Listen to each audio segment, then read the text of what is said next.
বন্দ্যোপাধ্যায় এটুকু বুঝেছে, আমার তিলোত্তমা বোনের মৃত্যু এই পশ্চিম বাংলার লাখো লাখো আমার মায়েরা তার বাড়ির রাজকন্যার জন্য, তার বাড়ির রাজকন্যা নিরাপত্তার জন্য রাত জেগেছে। মমতা বন্দ্যোপাধ্যায় বুঝে গেছে 2026 মমতা বন্দ্যোপাধ্যায় নয়। তাই তো বিজেপি রাম মন্দিরের সঙ্গে মমতা বন্দ্যোপাধ্যায় মুসলমান, খ্রিস্টান, জৈন, আদিবাসী, দলিত, হিন্দুদের করের টাকায়, আমার কোষাগারের টাকায় জগন্নাথ মন্দির করতে হচ্ছে, আর আমার বাংলার বেকার যুবকদের বাটি নিয়ে রাস্তায় বসে থাকবে। আর 26,000 যে আমার ভাইদের চাকরি চলে গেল, তার চোখের জলের উত্তর মমতা বন্দ্যোপাধ্যায়কে দিতে হবে না? বালু মল্লিক, জ্যোতিপ্রিয় মল্লিক, গরিব খেটে খাওয়া আদিবাসী দলিত মানুষের তাদের রুটি রুজি, রেশনের চাল। এই অঞ্চলের বাইগাছি অঞ্চলের আদিবাসী আন্দোলনের প্রাণপুরুষ এবং আমাদের মঞ্চে আছে আমাদের পার্টি পশ্চিমবঙ্গ রাজ্য কমিটির কার্যকরী সভাপতি শামসুর আলী মল্লিক সাহেব। উপস্থিত আছেন আমাদের নেতা, আমাদের প্রিয় দাদা অর্থনীতিবিদ প্রসেনজিৎ বসু, এবং মঞ্চের ডান দিকে আমার মায়েরা আছেন উপস্থিত, এবং আমার সামনে সহযোদ্ধা সাংবাদিক বন্ধু এবং এই এলাকার যারা আদিবাসী আন্দোলন নেতৃত্ব দিচ্ছেন এবং উদ্বাস্তু আন্দোলনের পীঠস্থান অশোকনগর, প্রত্যেককেই আজকে মে দিবসে এবং বিশেষ করে যারা প্রশাসনিক আমাদের পুলিশের যারা আছেন প্রত্যেককেই আমাদের আজকের মে দিবসে তাদের আন্তরিক শুভেচ্ছা, ইনকিলাবি শুভেচ্ছা। আজকের এই সভা অনেকে ভাবতে পারেন, অনেকে চিন্তা করতে পারেন যে তাপসদার আবার কি হলো, এই সভাটা আজকে আবার কেন করছে।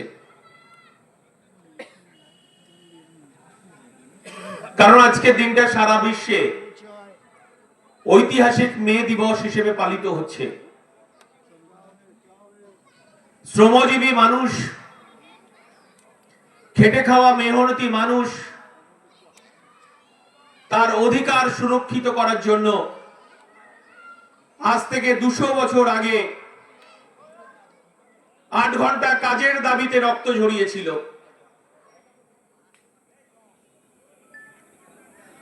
কারণ চিরকাল শ্রমিক শ্রেণীর রক্তের বিনিময়ে মালিক শ্রেণীরা তারা পুঁজিপতি এবং পুঁজিবাদের দিকে তারা অগ্রসর হয় এবং শ্রমিক শ্রেণীর তাদের লাশের ওপর, তাদের রক্তের ওপর ইমারত তৈরি করে, অথচ শ্রমিক শ্রেণী বঞ্চিত থাকে। আজও সেই ধারা বহমান। এই সভাটা তাপসদা শহরের বুকে করতে চেয়েছিল।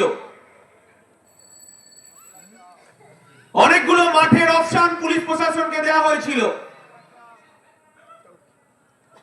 কিন্তু পুলিশ প্রশাসন বলছে সভা করতে দেওয়া যাবে না। সেই কারণে মেন রাস্তা থেকে অনেক দূরে আমাদেরকে সভা করতে হলো। কিন্তু আজকে সভা থেকে আমাদের এই বক্তারা যে বক্তব্য রাখবে, কারণ আমরা এই মুহূর্তে শ্রমজীবী মানুষ তার কাজ হারিয়েছে, গ্রামের খেটে খাওয়া শ্রমজীবী মানুষ, শহরের খেটে খাওয়া শ্রমজীবী মানুষ দৈনন্দিন কাজ হারিয়েছে এবং কাজ হারাচ্ছে। এবং আপনারা জানেন, যারা 100 দিনের কাজ করতেন, এই রাজ্য সরকার সেই কাজের অধিকারটুকু চুরি করে কেড়ে নিল, গরিব মানুষের মুখের অন্নটা কেড়ে নিল, আর বিজেপি কাজটাকে বন্ধ করে দিল। 2011 সালে এই রাজ্যের মানুষ মমতা বন্দ্যোপাধ্যায়ের উপর ভরসা রেখেছিলেন, কারণ চাই, সব পেটে ভাত চাই। 34 বছরের বামফ্রন্ট সরকারকে মানুষ বিশ্বাস করেছিলেন। মমতা বন্দ্যোপাধ্যায় স্লোগান দেয়ালে দেয়ালে, অশোকনগরের রাস্তায় রাস্তায়। আমরা দেখেছিলাম যে নতুন একটা পরিবর্তন আসবে। মমতা বন্দ্যোপাধ্যায় স্লোগান দিয়েছিলেন সব হাতে কাজ চাই, সব পেটে ভাত চাই, দলতন্ত্র নয় গণতন্ত্র চাই। মানুষ বিশ্বাস করেছিলেন। কিন্তু আমরা কি দেখলাম? আমরা দেখলাম এই সরকার গরিব, খেটে খাওয়া, শ্রমজীবী, আদিবাসী, দলিত, বেকার, যুবকের পেটে লাথি মেরে এই সরকার গুন্ডারাজ কায়েম করেছে। শুধু গুন্ডারাজ কায়েম নয়, গরিব, খেটে খাওয়া, শ্রমজীবী মানুষ তার অধিকারের কথা যখনই রাস্তায় নেমে বলার চেষ্টা করেছে, তার গণতান্ত্রিক অধিকারকে কেড়ে নিয়েছে, তার কণ্ঠকে রোধ করার চেষ্টা করা হয়েছে। আর বিজেপির কথা না বললেই, যত কম বলা যায় বিজেপির কথা তত ভালো। কারণ এই অশোকনগর, হাবড়া, বারাসাত, সীমান্তবর্তী এলাকা, বনগা, বাগদা,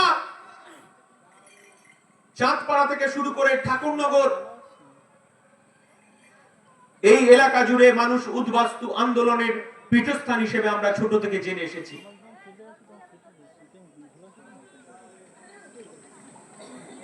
উদ্বাস্তু আন্দোলন, দুর্বার আন্দোলন, কলোনির আন্দোলন, রুটি রুজির আন্দোলন, খাদ্যের আন্দোলন, রেশন কার্ডের আন্দোলন,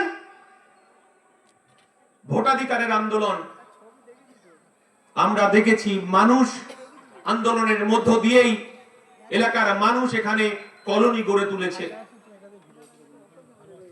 আমরা দেখেছি মানুষ তার বেঁচে থাকার অধিকারটুকু পেয়েছে। কিন্তু 2011 সালের পর মানুষ তার যে পাট্টা পেয়েছিল, মানুষ তার মাথা গুঁজে থাকার যে অধিকারটা পেয়েছিল, তাদের পাট্টা পর্যন্ত তৃণমূলের নেতা, তৃণমূলের দালালরা সেই পাট্টা লুটছে। কে প্রতিবাদ করবে? কে রাস্তায় দাঁড়িয়ে তার প্রতিবাদের আওয়াজ তুলবে? যিনি প্রতিবাদের আওয়াজ তুলেছেন তারই মুখটা বন্ধ করে দেওয়া হয়েছে। রাতের অন্ধকারে তার বাড়িতে পুলিশ গিয়ে তার দরজায় টোকা মেরে তাকে শাসানো হয়েছে। তার যে রুটি রুজি করে, রুটি রুজি কাজ করে, শ্রমিকের কাজ করে, কাজটাকে বন্ধ করার ব্যবস্থা করা হয়েছে। এই জিনিস আমরা দেখছি প্রতিনিয়ত চোখের সামনে। প্রতিদিন আমরা এই জিনিস আমরা দেখতে পাচ্ছি। ভ্যান চালক থেকে শুরু করে, টোটো চালক থেকে শুরু করে, অটো চালক থেকে শুরু করে, রাস্তায় নামলে তার শ্রমের বিনিময়ে সে তার সংসার চালানোর জন্য তৃণমূলের পার্টি অফিসে এই রোডের কমিশন হিসাবে 30,000, 40,000, 50,000, 1 লাখ টাকা দিয়ে আসতে হচ্ছে তৃণমূলের নেতাদেরকে। এই জিনিস দিনের পর দিন চলতে পারে না। হিটলার আপনারা নাম শুনেছেন। হিটলারের নাৎসি বাহিনী পরাজিত হয়েছে। আর সবে তো মমতা বন্দ্যোপাধ্যায়ের 2 পয়সা 4 পয়সার নেতারা আমার গরিব, খেটে খাওয়া, আদিবাসী, দলিত মানুষের তার রুটি রুজির অধিকার কেড়ে নিয়েছে।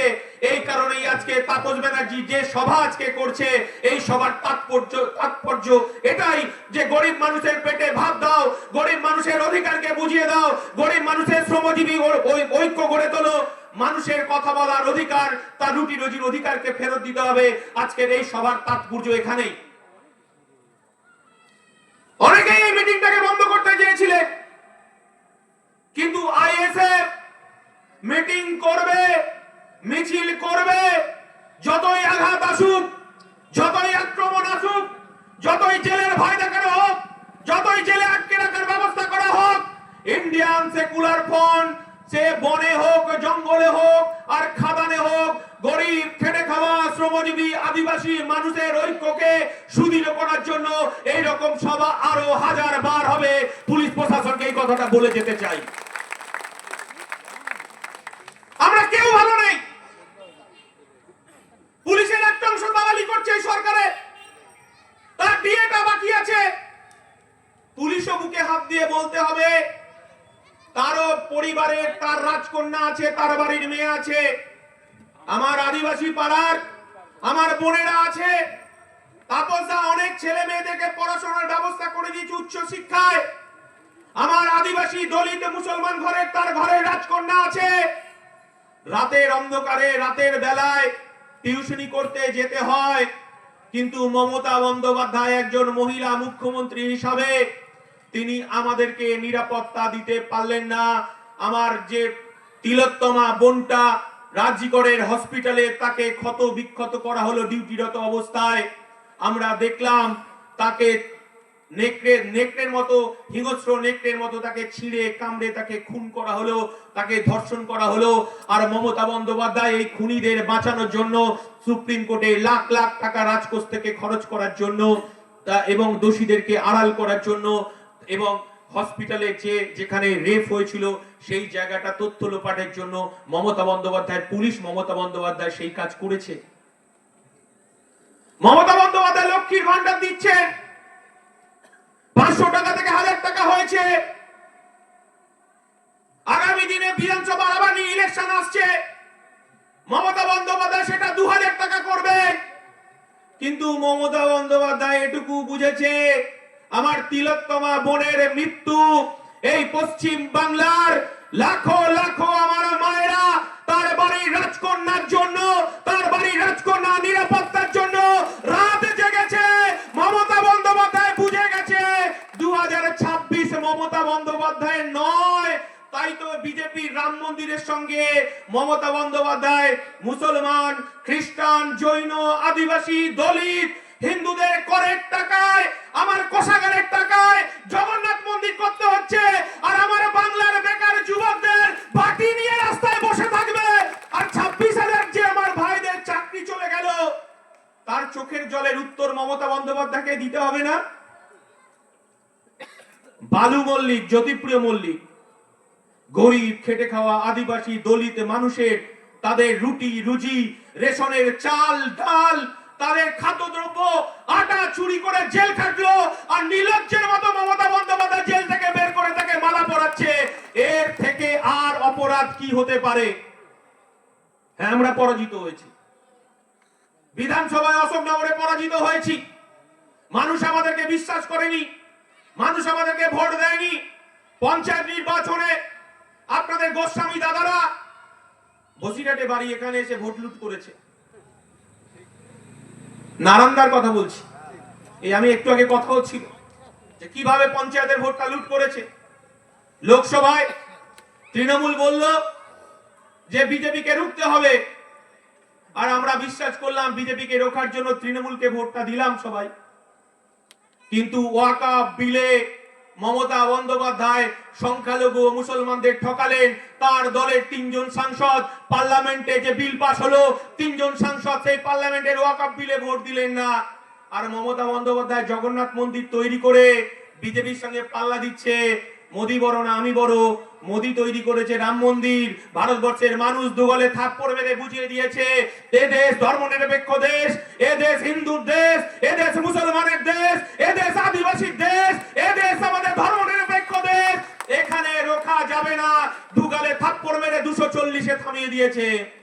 আর মমতা বন্দ্যোপাধ্যায় তিনি যদি মনে করেন এই বাংলার গরিব খেটে খাওয়া শ্রমজীবী আদিবাসী দলিত এবং মুসলমান সবার করের টাকায় আমার বেকার যুবকের পেটে লাথি মেরে জব কার্ড বন্ধ করে, রেশনের চাল চুরি করে, বালি চুরি করে, গরু পাচার করে যদি জগন্নাথ মন্দির তৈরি করে যদি দুর্নীতিকে ঢাকা দেয়, তাহলে পশ্চিমবঙ্গের মানুষ 2026 সালে মমতা ব্যানার্জি তৃণমূলকে দুগালে থাপ্পড় মারবে। এই কথা বলে আজকে শ্রমজীবী মানুষ, খেটে খাওয়া দলিত আদিবাসী উদ্বাস্তু মানুষের সঙ্গে আইএসএফ আছে, তাপস ব্যানার্জি আগামী দিনেও থাকবে। এই কথা বলে ঐক্যবদ্ধ আন্দোলন, ঐক্যবদ্ধ সমাজ ব্যবস্থা, ঐক্যবদ্ধ ভাবে আমাদের লড়াই করে আগামী দিন আমাদের গরিব খেটে খাওয়া শ্রমজীবী মেহনতি মানুষের হবে। এই কথা বলে সকলকে সংগ্রামী অভিনন্দন জানিয়ে আমার সংক্ষিপ্ত বক্তব্য শেষ করছি। জয় হিন্দ, ইনকলাব জিন্দাবাদ, ইন্ডিয়ান সেকুলার ফ্রন্ট জিন্দাবাদ।